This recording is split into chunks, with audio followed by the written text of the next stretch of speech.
Hey, what's up guys? Chief Pat here, and today bringing you guys a brand new Clash Royale video, and today we're hopping into the next episode of our Let's Play Clash Royale series where we are floating around 2100 trophies. As you can see, still rocking the same deck. I was actually checking you guys out on Twitter to see what decks you guys have been sending me, because I usually get a couple of decks a day from you guys, and a couple of them that I was going to use and that I actually tried out. Most of my cards are still level 6 as far as my commons go, and some of my rares, like my mini P.E.K.K.A, is still level 3 as far as my rares go, so it didn't turn out too well, which is sort of why I've been playing this deck. It's just a little bit unfortunate that I've really not had too much gold to play with on this account, obviously being 100% free to play. But anyways, I'm going to go ahead and keep pushing on this account using this deck. Of course, if you guys have any suggestions or any small changes I should do to this current one, let me know in the comments section below.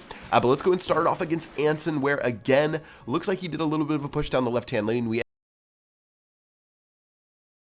ended up countering it, and instead of dropping all of my cards, a little bit of a push down the left-hand lane, we ended up countering it, and instead of dropping all of my cards to go for a counter push, I did something different. A lot of the time, whenever you play defense and you have a card down that's running down the lane, you're really tempted to just drop everything and to go for that counter push. I ended up waiting right there, and as you can see, looks like he went on an offensive with the skeleton army as well as the wizard. I played my Valkyrie in a weird spot, so I don't think I got the optimal I guess amount of skeletons that I could have, but anyways, he's gonna end up playing his minion horde to stop my push. He actually played it outside of my poison spell, which is pretty nice, and that's gonna go ahead and reset the battle. Now, if you guys are wondering why I played my poison spell there, which was in a sort of odd position, I was predicting him having a cannon or some sort of defense, but obviously he didn't have that, and he had to drop the minion horde instead. So for the rest of the match, I shouldn't have to worry about defenses, and I can play my poison spell just regularly and anticipate a minion horde or something like that. But let's go ahead and stop his push. He's actually got the goblin barrel, and the goblins take 2 hits for my musketeer to shoot down, which is just insanity. And because of that, he ended up getting a decent amount of damage on this left-hand tower. Now we can do our little push right here with the poison, the Valkyrie, as well as the musketeer. Looks like the knight and a lightning spell is actually going to be dropped. Not sure if that was the best decision. I'm just going to drop a hog rider to see if I can distract that knight back into the poison. Hog rider should be able to get a decent amount of damage off on that tower, and it looks like we're completely even at 730 damage on his tower, about 879 HP on mine, and with some skeletons with the musketeer, I've got the arrows for the goblin barrel. We were actually able to pull off a pretty decent defense, and I think we have an elixir lead going into the rest of the battle. Alright, so Hog Rider's gone down. We've got the musketeer running down the lane. I don't think we've actually dropped our elixir pump throughout this entire battle. For some reason, it just never happened, and seeing as we got a good poison spell off on that minion horde, that actually worked out really well. And now we're preparing for our Valkyrie, and I'm going to make sure to drop it towards the back. Now notice how I dropped it in sort of a weird position, and the reason I did that is so that the ice wizard would get in range of the tower after the Valkyrie killed the knight. Ended up not being too big of a deal. He actually dropped his lightning spell, which is pretty crazy. Hog Rider's running for the tower though. Check as the poison spell pops every single one of those skeletons, and with the poison spell trickling down, that's going to be good game and wrap up a pretty nice win against Anson. Again, he had level 7 rares. That wizard was level 7. First of all, you don't see a lot of wizards because they're not a very strong card right now, which I talked about in my mailbag video. But not only that, he actually ended up yeah, it was pretty crazy. He was level 8, of course, but yeah, good battle. Let's go and go into another one, going off against a level 9. All right, we're gonna have to see how we can play this one. We're going against Il Sesco Omari. I know I just completely butchered that name, but it's fun to have you guys make fun of me in the comment section.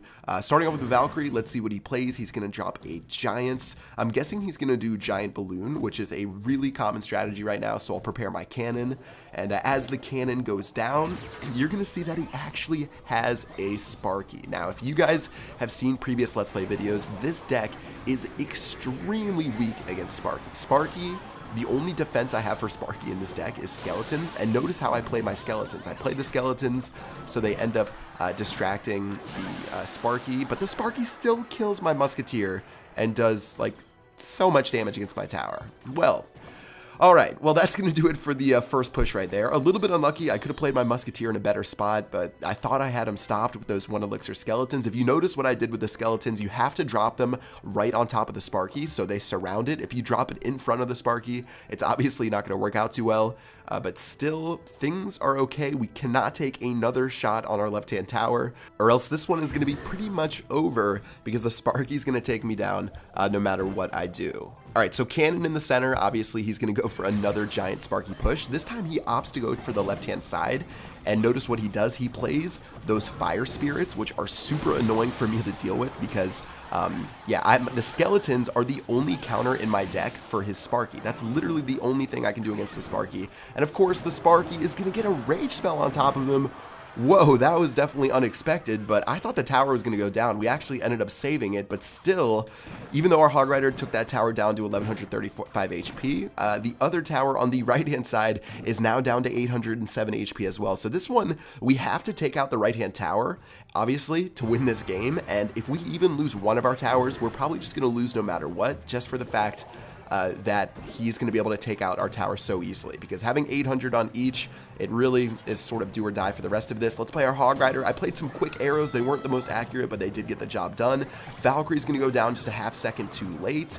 Looks like the poison spell is going to be dropped as well to help out against those barbarians. His giant is doing work on the right-hand lane. I have to drop another cannon to stop the giant. I have nothing to stop the Sparky. Take a look at the cards I have right now. I have nothing. He's going to drop his Sparky. I'm going to drop my Valkyrie. The Valkyrie's going to end up killing the Sparky before it takes down my Musketeer, and this is our time to shine. We've got the Valkyrie, we've got the Hog Rider, we've got the poison spell, dropping it right on top of the minions. Looks like the Hog Rider and the Valkyrie are going to take the tower all the way down to about 250 HP, and this one's going to be going into overtime as his giant and archers are running down the lane. Alright, so Musketeer and Skeletons doing work onto that giant. Giant's going to reach the tower and only get a single shot, and at this point, Hog Rider can run down the lane. He doesn't have a single defense inside of his deck. Poison spell will kill the tower as well, and that's going to be a pretty crazy comeback victory against the Sparky deck. Again, it is never fun for me to play the Sparky. I don't really know what I can do against it besides my 1 elixir skeletons, and obviously him having the Sparky plus